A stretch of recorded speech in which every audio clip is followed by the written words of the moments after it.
और जैसा कि आप लोग जानते हैं कि ये जो प्रकरण चल रहा है, मौलिक अधिकारों के हनन की बात लोग कर रहे हैं, जबकि मौलिक अधिकारों के हनन के बारे में जहाँ तक मैं भी जानती हूँ कि विद्यालय परिसर में जाकर के बच्चों के बीच 3 घंटे समय दे करके, उसका मेरे पास साक्ष्य भी उपलब्ध है, अगर आप कहेंगे तो मैं दिखाऊंगी। चाय पानी और जो भी है वहाँ पर मैनेज किया जा रहा है, चाय पानी किया जा रहा है और 3 घंटे तक विद्यालय में घूम घूम करके बच्चे भी बाहर जा रहे हैं जबकि लंच का टाइम नहीं है। उस व्यतिक्रम में बच्चे परेशान हो रहे हैं, उनकी पढ़ाई भी डिस्टर्ब हो रही है।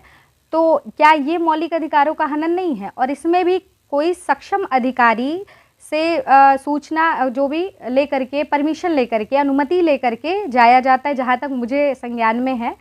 तो बिना सक्षम अधिकारी के आप गए, 3 घंटे तक आप लोग वहाँ पर रहे, रजिस्टर विजिट किया और वहाँ चाय पानी जलपान किया। तो यही मैं निवेदन करना चाहूँगी कि ये सोची समझी एक चाल है, पूरा इसके पीछे एक षड्यंत्र काम कर रहा है और इसके पीछे एक बहुत बड़ी सी लंबी कहानी है जिसके बारे में मैं बाद में आकर के खुलासा करूँगी और ज़रूर करूँगी। लोग षड्यंत्र में शामिल है बिना कारण जाने हुए और बस एक ही उनका प्रकरण में आ रहा है कि ये कथा करती हैं। जब से आया है तो कथा मैं आज से नहीं करती हूँ, 6 वर्ष की थी तब से कथा कर रही हूँ और कथा मैं विद्यालय अवधि के उपरांत करती हूँ। कभी भी विद्यालय अवधि में मैंने कोई कथा नहीं की है। इसलिए ये बार बार कहना कि कथा करती है, कथा, ये कौन सा अपराध हो गया भाई? धर्म क्षेत्र और कर्म क्षेत्र अलग है। मैं कथा करूं सायंकाल में या जो भी अपना कार्य करूं, इससे किसी को मतलब नहीं होना चाहिए। और दूसरी बात, कथा मैं करूंगी, इसमें इसके लिए मैं तो बिल्कुल क्षमा प्रार्थी नहीं हूँ भाई। कथा मेरा स्वभाव है, मैं करूँगी, मेरा कर्म है और निश्चित करूँगी। हाँ, अगर कथा के कारण कभी ऐसा लगा कि मैं विद्यालय में मेरे पढ़ाने में, अध्ययन अध्यापन में कोई अवरोध उत्पन्न हो रहा है तो मैं उसी दिन त्यागपत्र दे दूंगी। बिल्कुल मैं मीडिया के सामने कह रही हूँ कि जिस दिन मुझे लगा कि कथा के कारण कोई अवरोध उत्पन्न हो रहा है अध्ययन अध्यापन में तो मैं बिल्कुल त्यागपत्र दे दूंगी, लेकिन कथा नहीं छोड़ सकती। मुझे राम से प्रेम है और मैं बिल्कुल कथा करूँगी, जब तक जीवन है तब तक कथा करूँगी। और मैं बिल्कुल रामकृष्ण से जुड़ी हूँ, जिनको उनसे चिढ़ हो। कितने तक चलता है, किस क्लास तक? ध्यान रखनी है, बिना छुट्टी के तो वो खुद जाने नहीं देंगी, बाकी तो अन्य लोगों की बात ही छोड़ दीजिए। तो बिना छुट्टी के कभी ऐसा प्रावधान नहीं। जब भी मुझे लगा, आवश्यकता लगी है, मैंने, अगर मेरा सीएल बाकी है, छुट्टी है, तो मैं सीएल लेकर के जाती हूँ। अगर जो भी आवश्यकता अनुसार तबीयत खराब हुई, अस्वस्थ हुए तो मेडिकल लेकर के जाते हैं। और इस मेडिकल पे भी कई लोग चर्चा कर रहे हैं कि इन्होंने कहा कथावाचिका ने कि मेडिकल लेकर कथा करती हैं। तो भैया वो आप आगे का पूरा सेंटेंस सुन लीजिए। मैं बता रही थी, अब हर चीज़ का व्याख्या नहीं कर सकते एक छोटी वीडियो में।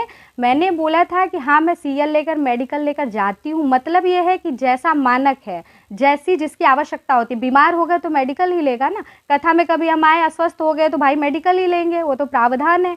तो मैं मेडिकल ले रही हूँ तो बीमार हूँ, अस्वस्थ हूँ तो मेडिकल लूँगी। और ऐसे कैजुअल लीव लेकर के अगर मुझे कोई कार्य रहा तो मैं बिल्कुल करती हूँ। और रही बात कथा की, तो कथा में मैं छुट्टी लेकर कभी नहीं जाती क्योंकि सायंकालीन कथा होती है।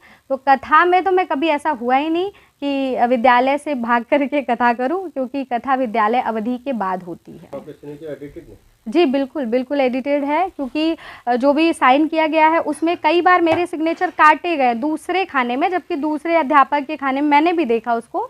जब मैं जूम करके देख रही हूँ तो मेरी साइन हुई है, काटा गया। और मेरी साइन थोड़ी आसान सी है, तो जो भी उसमें अपना छेड़छाड़ कर लेते हैं। और कई बार ऐसा हुआ है, ये कोई पहली बार नहीं, हमारे विद्यालय का ये हर बार, कभी रजिस्टर फाड़ दिया जाता है, कभी कुछ भी हो जाता है, मतलब वहाँ का ये ऐसा होता रहता है। तो मुझे लगा चलो इस बार भी हो रहा होगा। तो आगे छेड़छाड़ किया जा रहा है जी, तो इस पे आप क्या कहना चाहेंगे? क्या मुकदमा जी बिल्कुल जांच का विषय है और जो उचित होगा वो जांच होगी, निष्पक्ष जांच हो, मैं भी चाहती हूँ।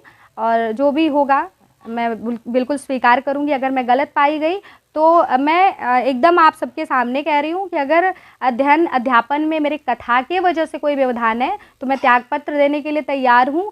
और रही बात कथा छोड़ने की, तो वो लोग भी सुन लें जो बार बार कथा का नाम ले रहे हैं। मैं कभी नहीं छोड़ने वाली हूँ कथा, ये मेरा जीवन है और मैं कथा से जुड़ी हूँ। मैं राम कथा, कृष्ण कथा जो भी करती हूँ मैं करती ही रहूंगी, ये चेतावनी। राम से प्यार करते हैं। बिल्कुल बिल्कुल बिल्कुल, राम का नाम ले रहे हैं, कृष्ण का नाम इसलिए लोगों को पढ़े। बिल्कुल बिल्कुल, उन लोगों को आपत्ति आपत्ति है उससे, तो आपत्ति है तो इसमें मैं कुछ नहीं कर सकती। खूब आपत्ति बनी रहे, इसके लिए तो कोई रियायत नहीं है मेरी तरफ से। मैं करती हूँ और करती ही रहूँगी। आगे क्या हाँ। एक्शन लेंगी अगर